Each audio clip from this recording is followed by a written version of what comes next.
What's going on YouTube? This is Bruno with the Pokemon TCGX, and today I'm doing a deck profile on my expanded Rainbow Road that I play on the Pokemon TCG Online.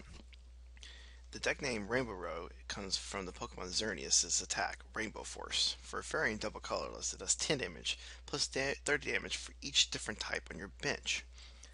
You get your bench filled up with cards like Battle Compressor and Ultra Ball by getting the Pokemon Ho-Oh into the discard pile. Ho-Oh has the ability Rebirth. Rebirth allows you to flip a coin. If you get heads, you may return Ho-Oh to from the discard pile to play to the bench with 3 different types of basic energies attached to the Ho-Oh. You use Battle Compressor to get Ho-Ohs and different energies to the discard pile. You can use Ultra Ball to search for Ho-Oh, search for other Pokemon, discarding a Ho-Oh and an energy from your hand. Or you can use Professor Sycamore by discarding cards from your hand. You are going to still have your standard supporter line of Pokemon with Hoopa that can search your deck for different EXs, and Jirachi, which has the ability to search your deck for a supporter and add it to your hand. So you get to go get drawing when you draw supports if you don't have it in your hand. Once again, you still use Shaman as your normal utility setup. Execute has the ability of propagation that if it is in your discard pile, you may return it to your hand. So you can discard it to Ultra Ball, put it with Battle Compressor, return it to your hand, put it to the bench to give you an extra type. Just many ways you can use that ability. We have Keldeo on the deck to allow you to use the ability Rush In to switch your active with Keldeo. We use that because of Lysandre being in the format. Did they get a Hoopa, a Pokemon catcher or anything that gets a Hoopa up there, or any of the Pokemon that we can't retreat as easily? We use Keldeo to retreat it. And that's where the one Floatstone comes in. We attach it to the Keldeo. Ideally to the Keldeo. We can attach it to somebody else if we have to. Then you have cards like Computer Search, one of the best cards in the game. It allows you to search your deck. Discard 2 cards, search your deck for any card. Once again, you use it depending on the situation. You've got Trainer's Mails to thin your deck. You've got Versus Seekers to return supporters that are already in the discard pile. You have Stadium Skyfield, which allows you to have up to 8 bench. This is important because you have so many different types. You want to have every one of these on the bench, particularly, so you can build up a Xerneas. You have, I believe, 8 different types, so it can do a max 250 damage. So with the Fighting Fury Belt, you're doing 260 damage, which can knock out everything in the format outside of a belted Wailord.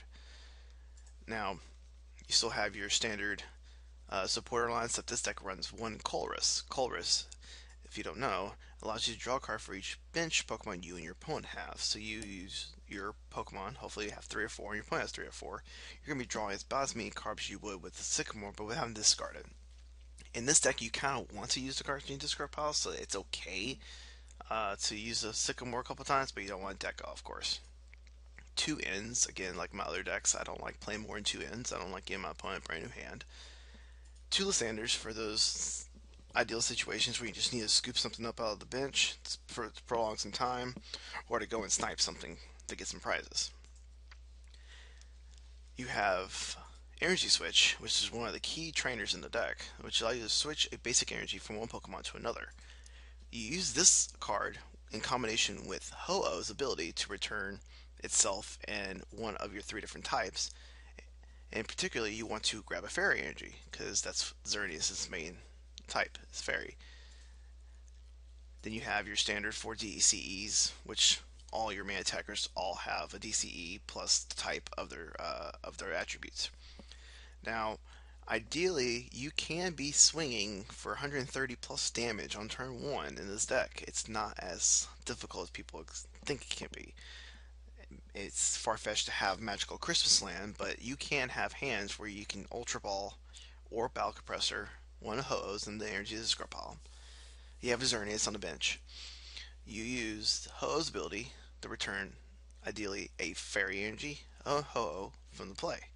Use Energy Switch and take the Fairy Energy and attach it to Xerneas. Use your normal energy attachment, attach a DCE to the Xerneas.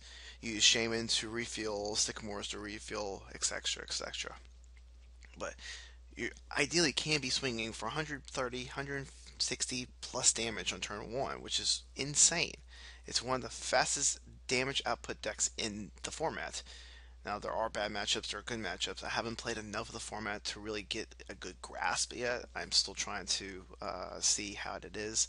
I haven't had a lot of time. I've been playing it, but just not as competitively as I want. We don't have the expanded format in our area, so the only way I can play is online. But it is one of my favorite formats. Like in Magic the Gathering, I love the modern format and legacy formats. I love playing with the older cards. So ideally, that's where I want to go in any game. And so for Pokemon, the expanded format is the format I like. Now on here we do have the legacy format, which I also have a deck. I will do deck profile on that later, possibly next week, and I'll show you. Um, but for now, we'll just focus on this deck. But some of the other like key plays in the deck don't have to revolve around Xerneas. You can use the Keldeo to Secret Sword for 70, potentially 90 damage if you have to. It's one of your secondary attackers. Ho-Oh is actually a secondary attacker. You can do just 60 damage with the ability and Rainbow Burn, but for getting 60 damage for virtually zero energies, if you look at it that way, you're getting a Ho-Oh and play with three energies that didn't cost you an energy attachment, so you're effectively swinging for 60 damage for zero energies. If you look at it that way, this card is overpowered. It's already overpowered as it is because you can constantly return it back with Rebirth. So if they knock it out, you can just bring it back. And that's where their energy switches allow you to just keep putting attachments to other Pokemon. You have Jolteon as another attacker. It allows you to use your Flash Ray to prevent damage from other your opponent's basic Pokemon, which are a lot like Darkrai, which is one of the big hitters, Giratina, stuff like that. That's all in the format.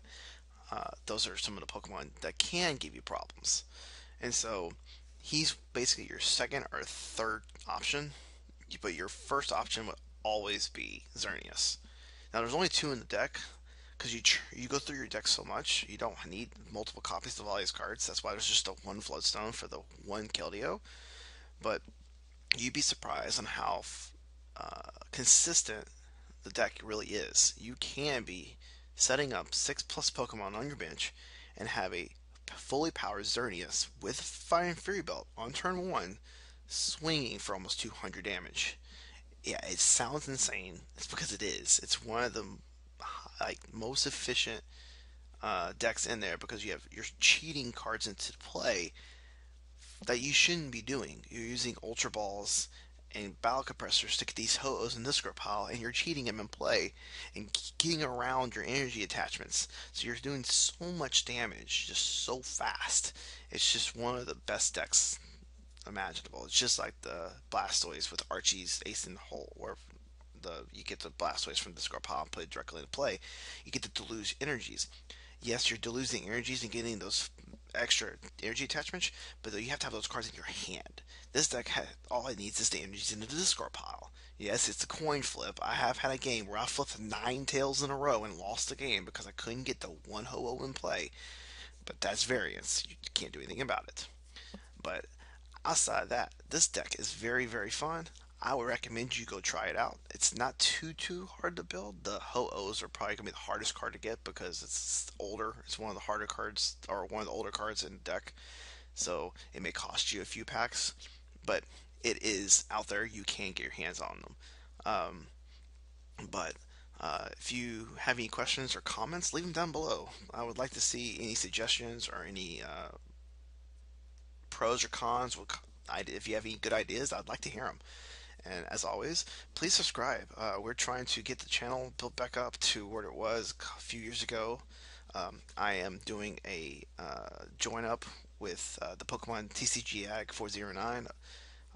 He's a good friend of mine who actually got me back in doing to do YouTube, and I'm gonna be having my videos on his channel as well. So go check him out too. Please subscribe to him. We're gonna do some contests in the near future, where hopefully we can build up our subscriber base, get out there. We want to be one of those those YouTubers that you can go to that will have great content, good history lessons, and give you insight on how certain decks work, and that's where I'm gonna come into play. I'm gonna do deck profiles of some of the older decks, and I'm gonna do just general knowledge of the game across different horizons. So if you like that, please subscribe to me. Uh, Please subscribe to the Pokemon TCGX 409, and I am out. So until next time, guys, peace.